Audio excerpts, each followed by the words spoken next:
Alright, so I got the chance to play the Marvel Tokon beta, and I found it to be a pretty fun game so far, and from what I've played, this might be one of the more unique ways of handling a 2D tag fighter, and it might even be one of the more accessible tag fighters that we've gotten so far, and I want to talk about it.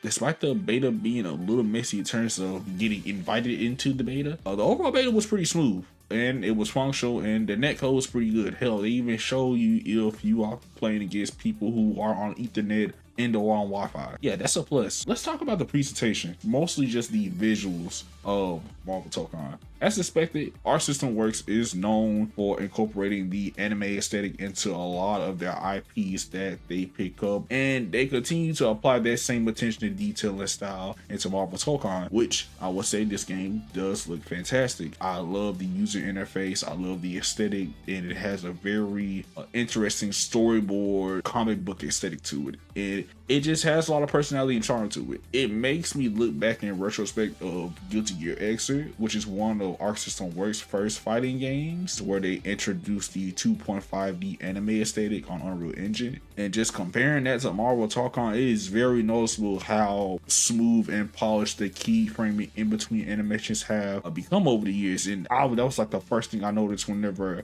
I'm in a match, or just seeing the intros, or just seeing the attack animations in action. And I feel like Our System Works really got that down to a T at this point. Also, I saw what y'all did with the Iron Man design. He looks like a mixture between a Gundam and a Kamen Rider. Y'all did my boy Tony Stark some justice, and I greatly appreciate that. And I will also appreciate it if you'd like to subscribe to the channel, if you so choose to.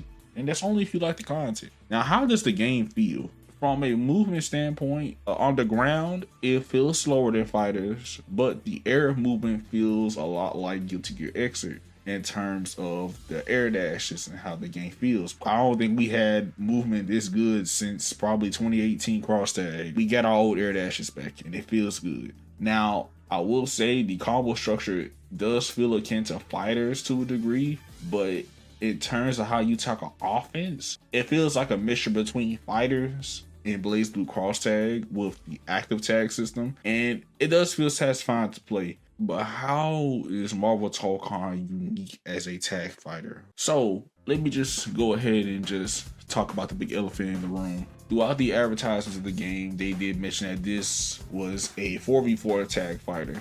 Well, on the surface level, it feels more like a 1v1 fighter. For those who aren't aware, most tag fighters typically either range from being like a 3v3 or a 2v2 fighter, and each character having separate health bars. And you will have to learn like 2 or 3 characters, and these type of tag fighters will eventually have to learn these characters so you can fully utilize your team composition, along with just using your characters to their maximum potential once you figure everything out with your team.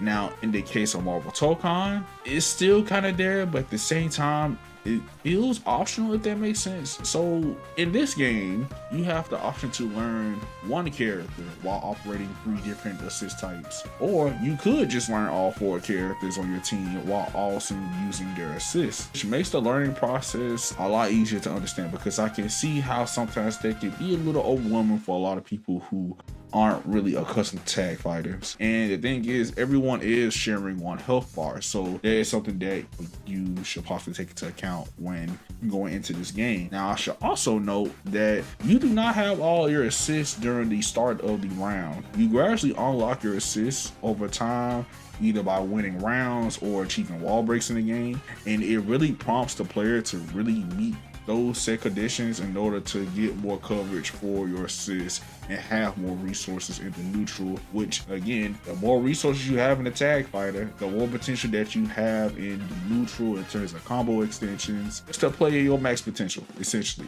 I like this approach. I think it's pretty cool. And they also took some notes from Grand Blue Fantasy Versus. So they implemented both the simple and shortcut input system with motion inputs in the game. So if you're not good with handling motion inputs, you do have the option to do the simple input version instead. In the exchange of that, you might not get that same damage output versus doing the motion input version, but you still have access to either option. So it's similar to how it is in Grand Blue Versus, which you will eventually learn how to mix both options together. It's almost like the best of both worlds. You have the options to either use simple inputs for those who are new to fighting games, or you can use the motion inputs if that's what you favor. Thought that was a nice touch.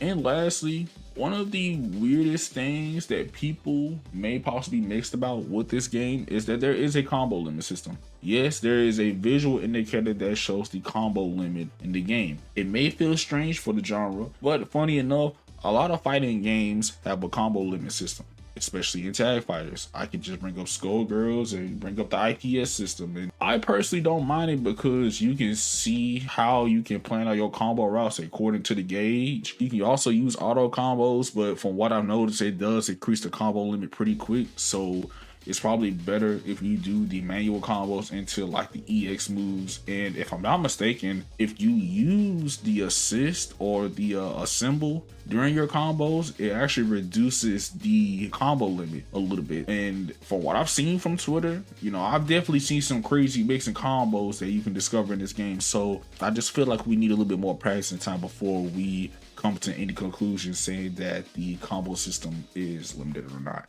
And then we have the roster. Oh my goodness, the roster in this game is so unique and varied. And in terms of movement, combos, special moves, and unique skills that they all share, let me tell you something. Storm has some really good space control, and she has like a plethora of ways to just set up and mix you up. And she also has a mechanic where she can control the wind for the entire screen. It can get really hectic. And then you got Captain America, who's a bit more on the simple side of the spectrum, but he does have shuttle-like tools, some mix here and there. But the cool thing about Cap is that he can throw his shield and ricochet across the screen. He can do some really degenerate things if he is in the right position. And last but not least, you got my favorite character throughout the whole beta. That's Iron Man.